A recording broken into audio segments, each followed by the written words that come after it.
Now, ABC 7 News at 11. On your side. We begin with a breaking news alert. That breaking news, an ambush on local officers. 4 Prince George's County police officers attacked while responding to a call. 3 of them shot. And right now, an investigation underway to figure out exactly how all of this unfolded. And those officers more concerned about the community than their own lives. All of this developing on Capitol View Terrace in Hyattsville. And as you can see on your map right there, that is right outside of FedEx Field. ABC 7's Tobias Rodriguez is live in Cheverly, outside of the hospital where those officers were taken. Tobias. Reporting live, Tobias Rodriguez, ABC 7 News. And our thoughts are certainly with those officers. Tobias, thank you very much. Well, tonight, Prince George's County Executive Angela Alsop-Brooks met with some of the officers as they recover in the hospital, calling them dedicated heroes. This has been a transformational evening meeting with these officers, one in particular who I met with tonight, and I can tell you that he lay there, he's waiting to go into surgery, and his concern was not for himself, but he was so shaken, and he said, I just hope this doesn't hold me back. I love this community, and I want to continue in this job.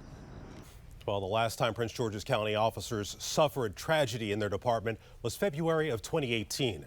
51-year-old Corporal Mujahid Ramzuddin was shot and killed while helping his neighbor during a domestic dispute. The woman was changing the locks on her Brandywine home when her estranged husband attacked. Last year, Ramzuddin was posthumously awarded the Prince George's Public Safety Gold Medal of Valor. The suspect was shot and killed by officers after a chase. Now, we first told you about this breaking news on our social media pages and through a push alert sent straight to your phone. For breaking news as it happens, download the ABC 7 News app. Now, 7's on Storm Watch now, and all eyes are on the tropics and the twin threats making their way to the Gulf Coast right now. This is new video in from the Caribbean where Tropical Storm Laura hit Haiti, killing at least 5 people and collapsing a home. In the Dominican Republic, residents had to be rescued from the floodwaters. And in Louisiana, they are getting ready for Marco to make landfall, and that could happen as soon as tomorrow. Now, this could be an unprecedented disaster of 2 storms striking within days of each other. That is something the National Weather Service says has never been seen before. This as the state commemorates 15 years since the landfall of Hurricane Katrina. Meteorologist Brian Vandegraff joining us right now. And Brian, we could also see some rain here locally from these 2 systems.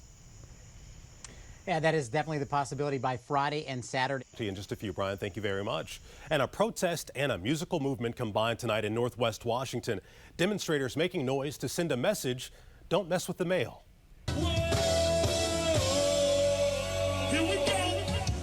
Protesters marched several blocks to the D.C. home of Postmaster General Louis DeJoy, playing live go-go music the whole way.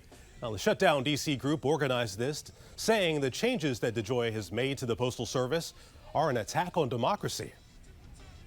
And breaking news tonight, just hours from the start of the Republican National Convention, White House senior advisor Kellyanne Conway is leaving the Trump administration at the end of the month.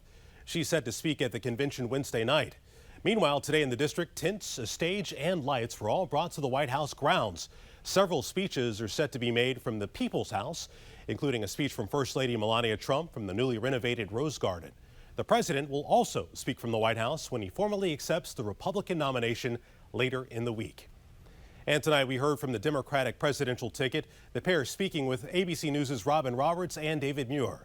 It was an exclusive sit-down interview where Joe Biden issued a challenge to the president. His campaign has called you diminished, and I'm curious how you would respond to that. Look, I think it's a legitimate question to ask anybody over 70 years old whether or not they're fit and whether they're ready. But only thing I can say to the American people, it's a legitimate question to ask anybody. Watch me. I feel pressure. And his running mate, Senator Kamala Harris, saying that she is up for the job and not afraid of the attacks on her race, gender, and her previous titles. You can watch more of this exclusive interview right here on ABC 7 tomorrow morning on Good Morning America, and it's right after Good Morning Washington. President Trump making a major announcement tonight about a possible treatment for COVID-19. ABC 7's national correspondent Atra El-Nashar with why some scientists have their doubts. In Washington, I'm Atra El-Nashar reporting. Side following the need for convalescent plasma and how the coronavirus and this new treatment are leading to a shortage. The American Red Cross tells us the demand for convalescent plasma has more than doubled since the start of the pandemic. Now they're asking anyone who's fully recovered from COVID-19 to consider donating to help treat others and stop the shortage. We have information on how you can do that. Just go to WJLA.com. And new at 11, life-saving seconds, how an officer's quick attention saved a little boy and the ordinary thing he happened to be doing when the chaos broke out in his neighborhood. Committed commuters, the big change Metro made today, making it easier for riders to get where they're going. And it's something you can do right now. 7 on your side with details on what's being done to make the air at school safer and why an expert tells us it's needed even if students aren't in the classroom. Stay with us. You're watching ABC 7 News at 11 on your side. Tonight, a 5-year-old boy is recovering after getting caught in the crossfire of a shooting in the district. While he needed surgery, MPD says his condition could have been much worse. ABC 7's Tobias Rodriguez with how quick action saved a life. And covering Metro, public transportation is getting closer to pre-pandemic levels. Arlington Cemetery and East Falls Church stations reopened today after being shut down since the end of March. Vienna and Dunloring are the only 2 stations still not open, and the plan is to reopen them September 8th. And remember, facial coverings are required at all times while riding Metro. Well, just days ago, Metro announced additional hours in service nearing its pre-pandemic levels. Trains now start running at regular opening times, which is 5 a.m. on weekdays, but they now close 2 hours later at 11 o'clock. That adds up to 15 additional hours each week, and it more than doubles weekday rail trips from 511 to more than 1,200 trips a day. And happening tomorrow, Culpeper begins its new school year, and students at Marymount University are set to begin hybrid classes. But even with masks and social distancing, what's circulating inside classrooms? 7 on your side with the effort that could make air safer at schools. That's new at 11. Now 7 on your side with the newest guidelines from the CDC on how to try and reopen schools safely. And among those suggestions, improvements schools can make on air filtration. They say schools should check filters to ensure they are appropriately installed, should consider running the HVAC system at maximum outside airflow for 2 hours before and after anyone is in the school, and higher risk areas such as the nurse's office.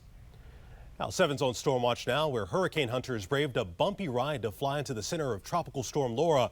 You can see those dark storm clouds that make up the system.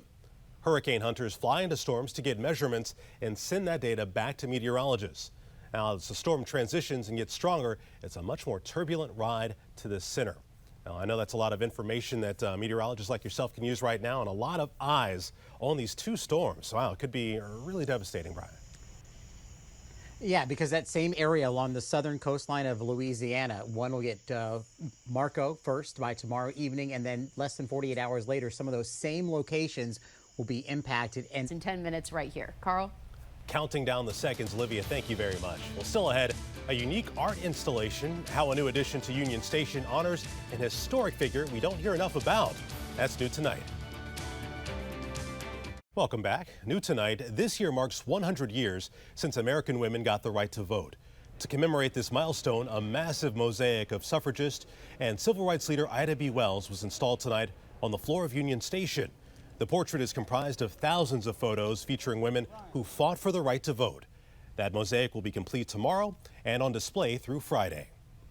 And new video in tonight from the National Zoo showing Mei Zhang cradling her newborn cub. The zoo says she is being an excellent and attentive mother and has already established positions for nursing and sleeping. The zoo says the cub appears strong and healthy and sounds that way as well.